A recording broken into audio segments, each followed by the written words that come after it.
Because I'm hearing like, yeah, they don't give us, if y'all don't give us what we want, like, we sit out. That's a possibility, for real. Angel Reese is warning to shut down the entire WNBA if players don't receive higher compensation, and to sit out if you don't give us what we want sent. Shockwaves across the basketball community, bringing attention to the ongoing discussion regarding player compensation in women's sports. The average is losing $25–30 million a year, and these women are coming, if we don't get what we want, if we don't get what we deserve, if you got what you deserve, you'd be paying to play in the... Caitlin Clark provided a novel perspective as the boycott threat shook the league. She avoided drawing comparisons between the WNBA and the NBA, and instead highlighted the amazing development the women's game is currently going. Television ratings, if you understand media rights deals, if you got common sense, there's no reason for a WNBA player ever in life compare the WNBA to the NBA, all right? Even as bad as the NBA's ratings have gotten, they're still better than the majority of all WNBA. Did you notice that this difference in viewpoint speaks volumes? It's the difference between demanding bigger compensation and comprehending the economics of creating a successful sports league. How did we come to this point? Well, this video is going to explain everything. Dejanay Carrington was on with Angel Reese on a podcast when Angel Reese sent a message out there threatening to set out. Good Lord. All right. You heard correctly. On her Unabashed Angel podcast, Angel Reese released a bombshell that has the entire basketball world talking. And she's not just demanding more money, she's threatening to shut down the entire WNBA if players don't receive it. Meetings, they are. I need to get in the field. You need to come to the I meeting. gotta get in the meetings because I'm hearing like, yeah, they don't give us, if y'all don't give us what we want, like, we sit out. That's a possibility, for real. She spoke in crystal clear terms. This direct boycott threat has major ramifications for the league if you don't give us what we want. Can you believe that WNBA players won't be paid more? The fact that one of the league's newest stars is already discussing quitting the game entirely adds interest to the situation. Reese stated that she has been attending meetings to discuss the impending collective bargaining agreement negotiations, the crucial contract that establishes revenue-sharing salary caps and player benefits in professional sports. She expressed concern that the rookies of the following season will in fact make more money than the players of the present. Reese worries that the newbies will receive greater offers than the veterans who are already working. We all did it. Yeah, CBA is coming up. I can't wait. Girl, y'all benefited from everything. Y'all youngins benefited from NIL. What does that mean? We deserve more. Of course, Everybody. I agree. Everybody. I agree with that. But we gotta get paid for What? Damn, we gotta get it up. Y'all gotta like, do something. Y'all gotta do something. But the women coming in, not this year, but next year. Or the ones coming this year will still be on the rookie contract.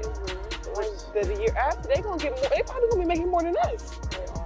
This may seem like typical negotiation fare at this point, but the WNBA is expanding at a rate never seen before, so things get tricky. The excitement around women's basketball is at an all-time high and viewership is increasing along with items flying off the shelves. So they're gonna risk ruining a good thing. The last thing they need is some sort of work stop. This drive for greater pay gives the impression that they are impatient, or worse, that they're just being greedy. Actually, anyway, this is just a bad look for the WNBA. Angel Reese just wants content for her podcast. She's playing checkers in it. However, this is the reality check that appears to be lacking for Angel Reese. The Grand Canyon sees gap between player expectations and financial realities is created by the WNBA's 28-year history, which has never seen a profit. The NBA has also continuously supported the league to keep the lights on. These women are coming, if we don't get what we want, if we don't get what we deserve, if you got what you deserve, you'd be paying to play in the WNBA. The picture is further clarified by the numbers. Despite all of the NBA's assistance, the WNBA loses between $25 and $30 million annually. These losses directly jeopardize any wage demands, since you can't give away money that doesn't exist. Oh, of course, literally, this league has never turned a profit, ever. You guys know that. I have to keep bringing it up because a lot of people don't, believe it or not, they don't know that in the 28-year existence of this women's pro basketball league, it has been kept afloat because of the subsidization of the NBA and their owners keeping it alive. Otherwise, it would have died a long time ago, and Caitlin Clark would have never had a chance to straighten out. In actuality, Angel's warning exposes a basic ignorance of sports economics. Professional leagues compensate athletes according to the money they bring in, which is why NFL players earn more than AAF players, why NBA players make more money than WNBA players, and why Premier League football players make more money than MLS players. The WNBA is finally gaining momentum after nearly 3 decades of financial struggles and the current CBA.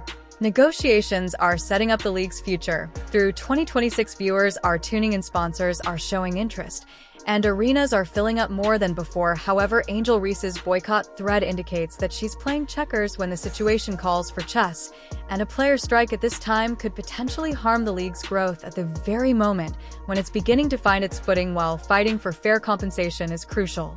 So, enter in Caitlin Clark. And I'm going to tell you, very solid answer from Caitlin Clark, because she's asked about comparing the WNBA to the NBA when it comes to things like salary. And Caitlin Clark, well, let's just say she doesn't agree with Angel. We thought the WNBA wage controversy couldn't possibly get any more fascinating when a rookie threatened to shut down the league's biggest attraction. Caitlin Clark stepped in and completely changed the course of events. Speaking at a 2025 cardiovascular research event, Clark took a completely different approach that shows who really understands the business of basketball. When asked directly about the salary gap between leagues, Clark did something much smarter than echo demands for immediate pay increases. Instead, she rejected the entire premise of the Caitlin Clark comparisons between the league is pointless. Bravo. Somebody's got a brain. She says she is focused on how the WNBA can keep growing. Quote, I'm not huge on comparing the WNBA to the NBA. I don't think that's fair. Wow, logic everywhere here. I'm not a big fan of comparing the NBA and WNBA. That doesn't seem fair to me, Clark said immediately. You can see how differently she's handling this entire scenario by changing the focus from unreasonable demands to something a lot more constructive and concentrating on the amazing progress that is currently occurring rather than demanding what isn't there yet. Clark continued by highlighting the progress made by women's basketball, stating, I think where the WNBA is right now is pretty incredible.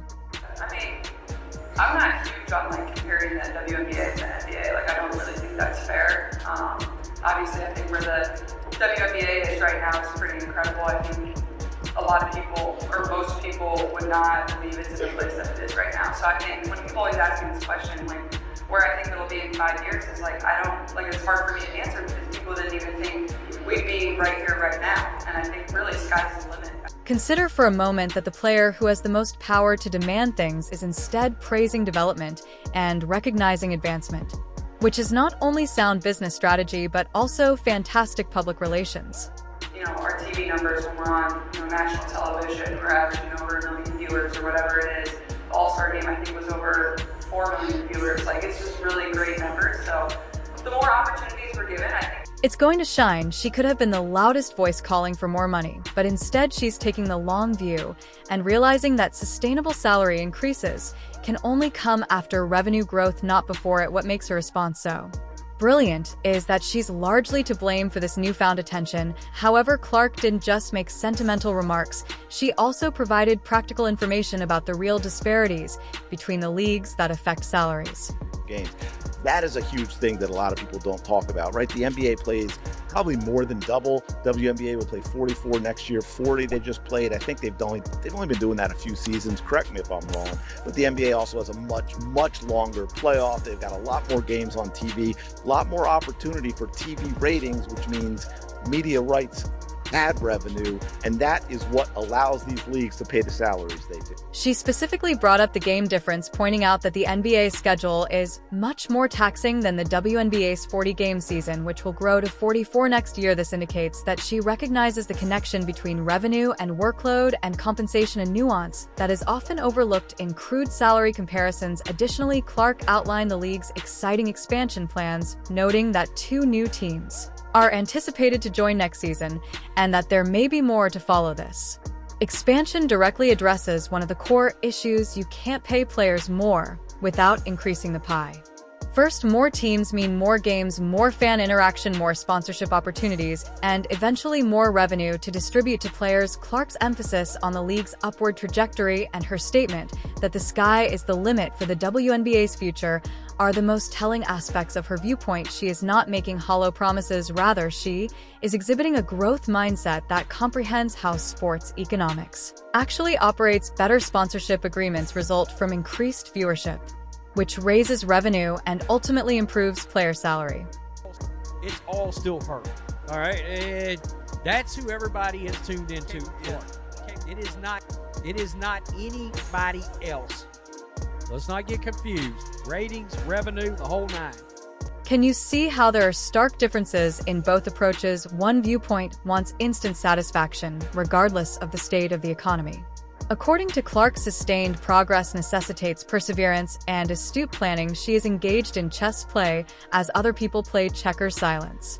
Silence is golden, and sometimes less is more when it comes to players talking and using their platform and getting out their message. When you look at the hard numbers, the stark contrast between Clark's growth-focused mindset and those who want immediate NBA-level pay becomes evident. How can the WNBA possibly match NBA salaries when it only makes $200 million compared to the NBA's $8 billion? The financial fact is astounding. One league makes 40 times as much money as the other. This huge revenue disparity has a direct effect on salaries. WNBA players begin at $64,500, while the minimum NBA wage is $1.2 million. This is purely economic in nature. When revenues vary significantly, pay ranges will reflect that fact. It has nothing to do with gender inequality. Agent Caitlin Clark's agent says, it talks about she's part of a larger player body. They all need to be paid more. Why do they need to be paid more? Can we just use math, use basic economics, use a little common sense and understand what is going on? Put this into perspective. Consider two coffee shops on the same street. One serves 40 customers a day, while the other serves 1,600. Would you expect the baristas at both establishments to make the same salary? Of course not. And that is precisely what the NBA and WNBA comparison is all about.